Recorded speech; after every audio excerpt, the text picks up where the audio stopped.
সকল নবীর সেরা নবী মুহাম্মদ রাসূল।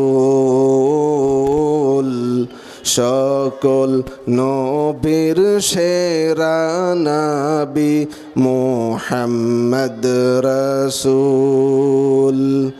যাহার গমনে ধন্য, যাহার গমনে ধন্য হল মানব কুল। সকল নবীর সেরা নবী মুহাম্মদ রাসূল। সকল নবীর সেরা নবী মুহাম্মদ রাসূল। সালাম জানাই লাখো সালাম, সালাম জানাই লাখো সালাম মদিনার বুলবুল।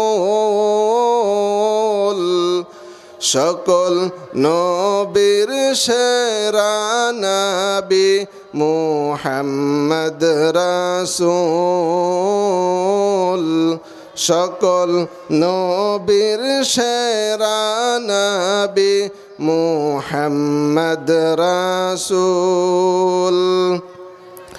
নবীর রঙে রঙিন হলো তামাম জাহান কুল। সকল নবীর সেরা নবী মুহাম্মদ রাসূল। সকল নবীর সেরা নবী মুহাম্মদ রাসূল। আলহামদুলিল্লাহ, আল্লাহ পাকের অশেষ মেহেরবানি, আল্লাহ তাআলার অগণিত শুকরিয়া আদায় করছি যে আল্লাহ পাক রব্বুল আলামিন ইত্তেহাদুল উলামা ওয়াল হুফাজ কল্যাণ পরিষদ মোহনপুরের উদ্যোগে 2 দিনব্যাপী ইসলামী মহাসম্মেলনের আজকের সমাপনী দিবসের সমাপনী দিনের সমাপনী অধিবেশনে বসার মতো সুযোগ দান করেছেন। এই জন্য মহান রবের দরবারে কালিমাতুশ শুকুর পড়ছি, সকলের জবান ছেড়ে বলছি আলহামদুলিল্লাহ। সম্মানিত উপস্থিতি, আল্লাহ পাকের শুকরিয়া আদায় করে আমরা কখনো শেষ করতে পারবো না। আল্লাহর কৃতজ্ঞতা বলে আমরা কখনো শেষ করতে পারবো না। আমরা অনেকেই এখানে উপস্থিত আছি, কিন্তু আল্লাহ পাকের শুকরিয়া আদায় করার জোর আমাদের হলো না। কথা বলেন ঠিক কিনা? এই জন্য আল্লাহ পাক কুরআনে হাকিমে বলেছেন, পৃথিবীর মানুষেরা শোনো, আমি আল্লাহ যদি তোমাদেরকে যে পরিমাণ নিয়ামত দান করেছি, এগুলোর শুকরিয়া আদায় যদি তোমার জিন্দেগি ভর করতে থাকো তো 1000 ভাগের 1 ভাগও আদায় করে শেষ করা যাবে না। ঠিক কিনা বলেন? সুতরাং আল্লাহ পাক আমাদেরকে যে অবস্থাতে রেখেছেন, প্রতিনিয়ত আল্লাহর কৃতজ্ঞতা আদায় করা, আল্লাহর কৃতজ্ঞতা আদায় করতে করতে জীবনের সময়টা যদি পার করতে পারি, তাহলে আমার আপনার জীবনটা সফলতার হবে। চিল্লা বলেন ঠিক কিনা? ও গো রহমান তুমি মেহেরবান, প্রশংসা শুধু তোমারি। ও গো রহমান তুমি মেহেরবান, প্রশংসা শুধু তোমারি। মেলে আখি যত দেখি নিয়ামতে ভরা এই পৃথিবী, তুমি রহমান তুমি মেহেরবান, প্রশংসা শুধু তোমারি। চিল্লা বলেন ঠিক কিনা? সর্বোপরি প্রশংসা সে মহান রবের দরবারে যে আল্লাহ পাক আমাদেরকে বর্তমান জামানার বিপদ আপদ, ফাহেসা, অশ্লীল কাজ, খারাপ মাজলিস থেকে বিরত রেখে আল্লাহ পাক কুরআনের ময়দানে জান্নাতের বাগিচায় বসার মতো তৌফিক দান করেছেন। এজন্য সে মহান রবের দরবারে চিল্লায়া বলছি আলহামদুলিল্লাহ। লক্ষ্য করি দুরূদ ও সালাম বর্ষিত হোক মানবতার মুক্তির দূত, দু জাহানের বাদশাহ বিশ্বনবী জনাবে মুহাম্মদুর রাসূলুল্লাহ সাল্লাল্লাহু আলাইহি ওয়াসাল্লামের উপর। ভাই মনিটরের সাউন্ডটা একটু দিন তো। সম্মানিত ভাইরা, আমরা বর্তমানে যেই অবস্থাতে বাংলাদেশে বসবাস করছি, আমাদের সামাজিক অবস্থা অবনতির দিকে যাচ্ছে। আমাদের সামাজিক অবস্থার উন্নতি করার লক্ষ্যে সর্বপ্রথম এ জমিনের যুব সমাজকে অগ্রাধিকার দিতে হবে এবং অগ্রসর হতে হবে। কথা বলেন ঠিক কিনা? আমি অল্প সময় কথা বলবো, আপনারা আমার সাথে থাকবেন। আমার সাথে থাকলে আমার সাথে একটু একটু কথা বলবেন, ঠিক আছে তো? ইনশাআল্লাহ। প্রিয় উপস্থিতি, বর্তমান যুব সমাজ ধ্বংসের দিকে এগোচ্ছে। আমাদের সন্তানেরা, যুবক যুবতীরা ধ্বংসের পথে এগোচ্ছে। এই ধ্বংসের পিছনে মূল কয়েকটি কারণ আছে। আমি সংক্ষিপ্ত সময়ে চেষ্টা করব ইনশাআল্লাহ কয়েকটি কারণ তুলে ধরা। আল্লাহ পাক যদি আমাকে তৌফিক দান করেন, সকলে বলছি আল্লাহুম্মা আমিন। সম্মানিত উপস্থিতি, পৃথিবীর মানুষেরা ধ্বংস হওয়ার পিছনে মূল কারণ শয়তানের ওয়াসওয়াসা, নফসের ধোঁকা। তবে শয়তানের ওয়াসওয়াসা, নফসের ধোঁকা এগুলো বিভিন্ন মাধ্যমে দেওয়া হয়। যুব সমাজেরা নষ্ট হয়ে যাচ্ছে তাদের কিছু কৃতকর্মের কারণে। এই কথা বলেন ঠিক কিনা? আমার ভাইরা, আমার দেশের যুব সমাজ যাদেরকে দিয়ে সামনের জীবনটা উজ্জ্বল হবে, যে যুব সমাজদেরকে দিয়ে বাংলার জমিনে ইসলামকে প্রতিষ্ঠিত করা সম্ভব হবে, ওই যুব সমাজ যখন ইসলাম থেকে দূরে চলে যায়, ওই যুব সমাজ যখন ইসলামের বিরুদ্ধে কাজ করা শুরু করে দেয়, তো তখন আমাদের নিঃসন্দেহে এটা মেনে নিতে হবে আমাদের যুব সমাজের ইসলাম বিদ্বেষী হওয়ার কারণে আমাদের বাংলার জমিনটাও কোনো সময় ধ্বংস হয়ে যাবে। এই জন্য প্রিয় ভাইরা আমার, আমাদের যুবকদেরকে তাদের জীবনটাকে কিভাবে ইসলামের ছায়াতলে চলে আসে, কিভাবে যুবকরা ইসলামের পথে চলাফেরা করতে পারে, সেই চিন্তায় থাকতে হবে, সেই প্রচেষ্টা করতে হবে। আল্লাহ রাব্বুল আলামিন পৃথিবীর মানুষকে সামান্য হায়াত দিয়ে দুনিয়াতে পাঠালেন। এই হায়াতের মধ্যে পৃথিবীর মানুষদের শিশুকাল থেকে শুরু করে নিয়ে বৃদ্ধ বয়স পর্যন্ত জীবনের প্রতিটা সময় কিন্তু আলাদা আলাদা ভাগ করা আছে।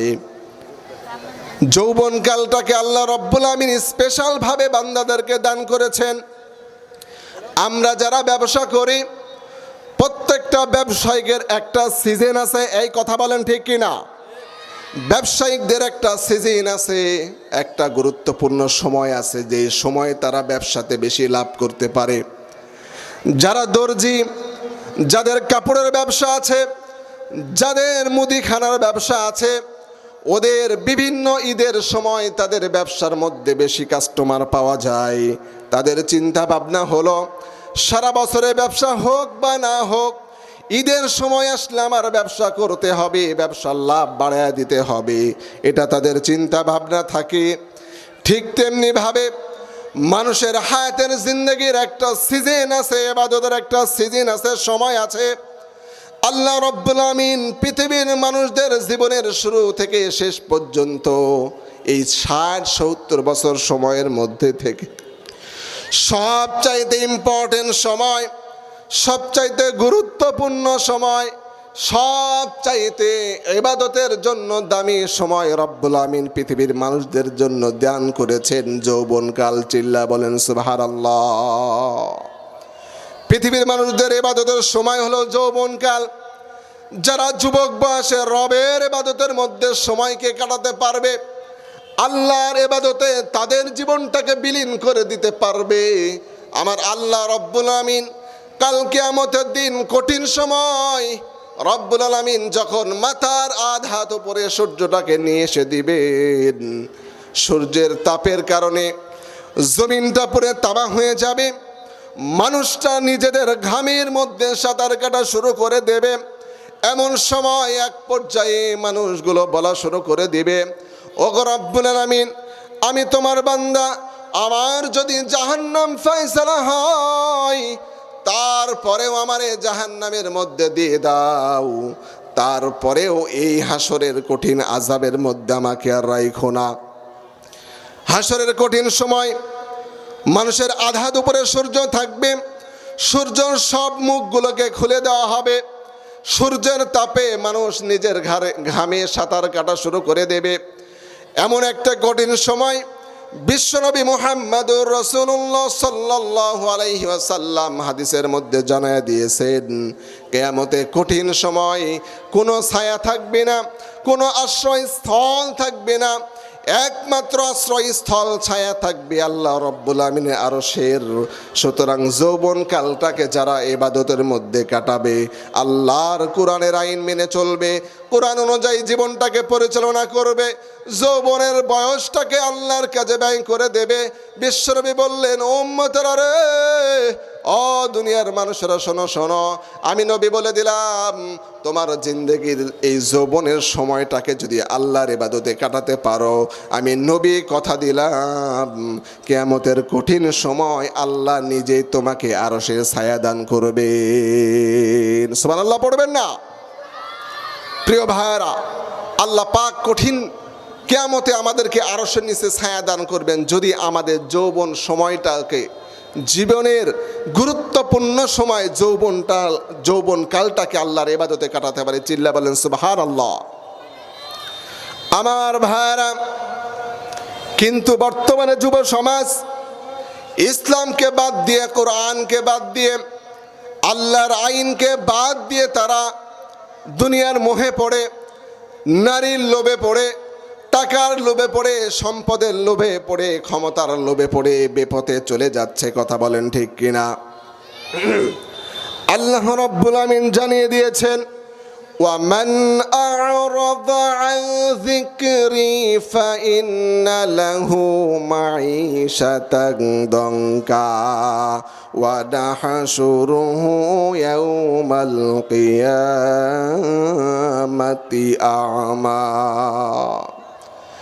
আল্লাহ রাব্বুল আমিন জানিয়ে দিলেন, বান্দারা শোনো, তোমরা যারা আমার বিধানকে, আমার আইনকে অমান্য করবা, আমার নীতিমালা, আমার কোরআন থেকে যারা মুখ ফিরিয়ে নেবা, ও দুনিয়ার মানুষেরা শোনো শোনো, আমি আল্লাহ তোমাদেরকে বলে দিলাম, যেই যুবকেরা, যেই মানুষেরা, যেই বান্দারা আমি আল্লাহর আইন থেকে মুখ ফিরিয়ে নেবে, আমি আল্লাহর আইন থেকে জীবনটাকে গুছিয়ে নেবে, আমি আমার আল্লাহর আইন থেকে তারা যারা দূরে সরে যাবে, তাদের জন্য জানায় দিলাম, বান্দারা শোনো, দুনিয়াতে হতে পারো তুমি টাকাওয়ালা, দুনিয়ার জমিনে হতে পারো তুমি সম্পদওয়ালা, দুনিয়ার জমিনে হতে পারো তুমি বড় ক্ষমতার অধিকারী, বান্দা মনে রাখো, আমার আইনকে তুমি না মানার কারণে আমি আল্লাহ তোমার জীবনটাকে সংকীর্ণ করে দেব। নাউজুবিল্লাহ পড়েন। প্রিয় ভাইরা, এজন্য আল্লাহর বিধান, আল্লাহর আইনকে মানতে হবে।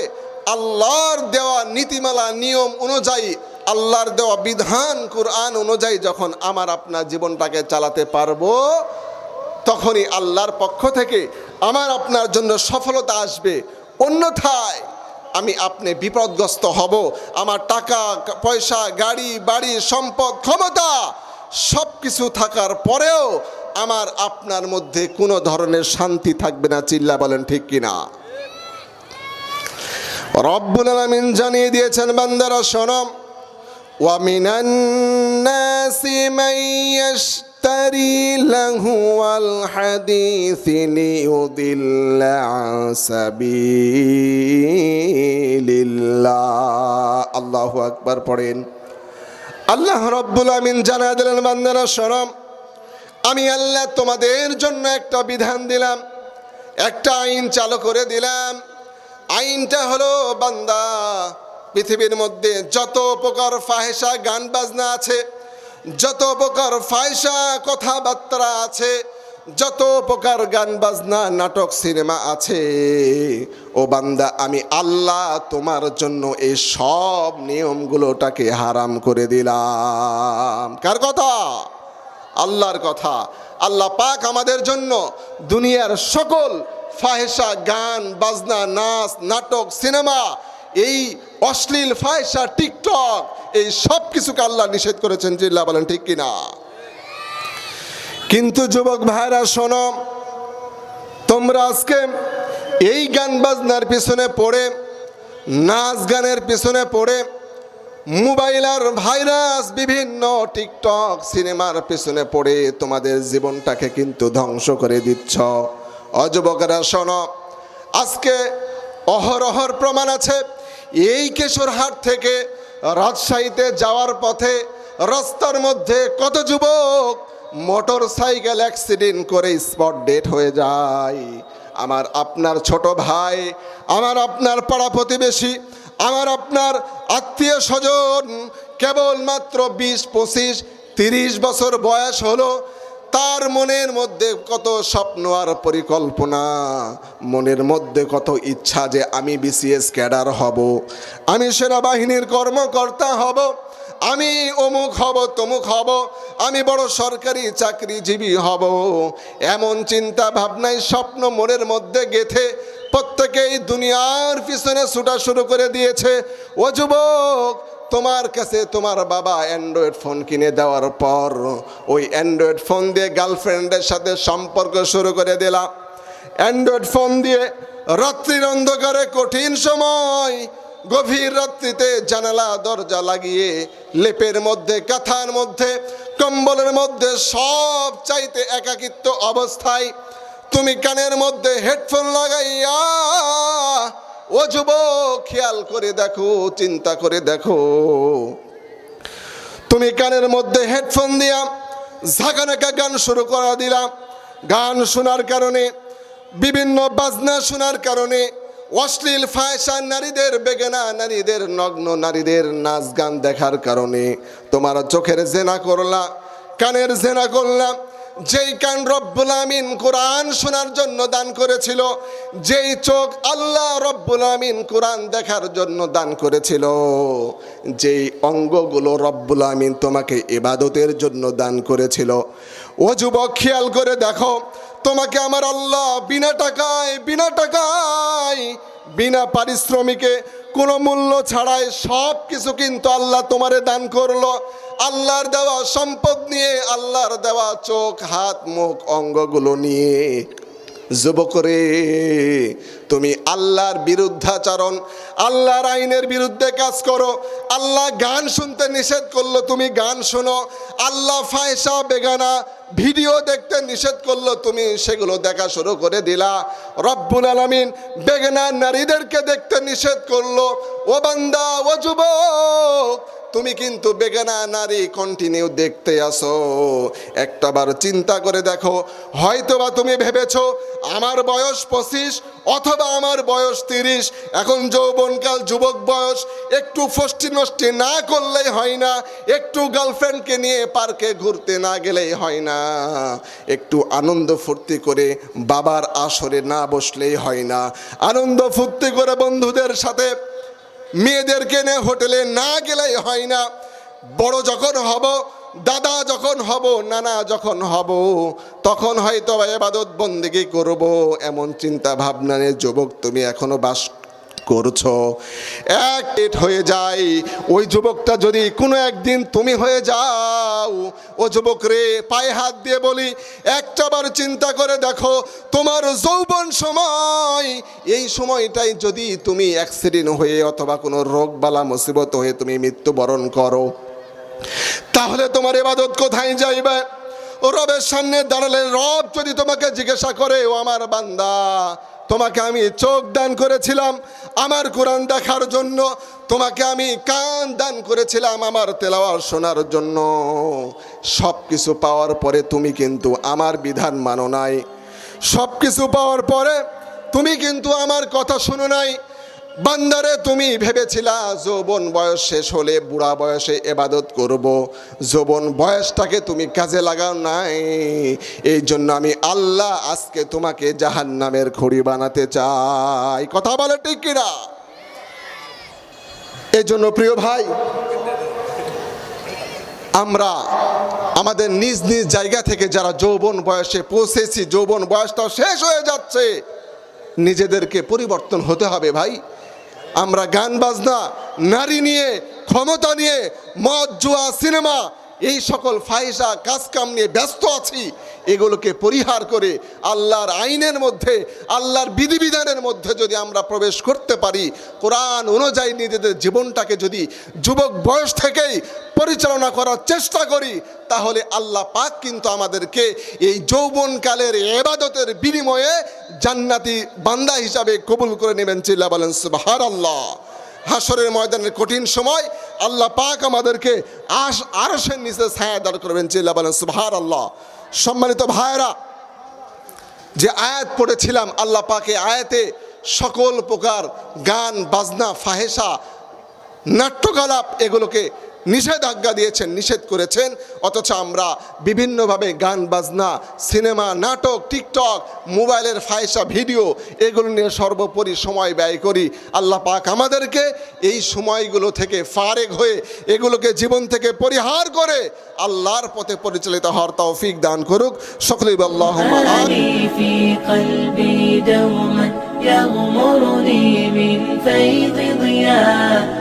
آيات المولى تدفعني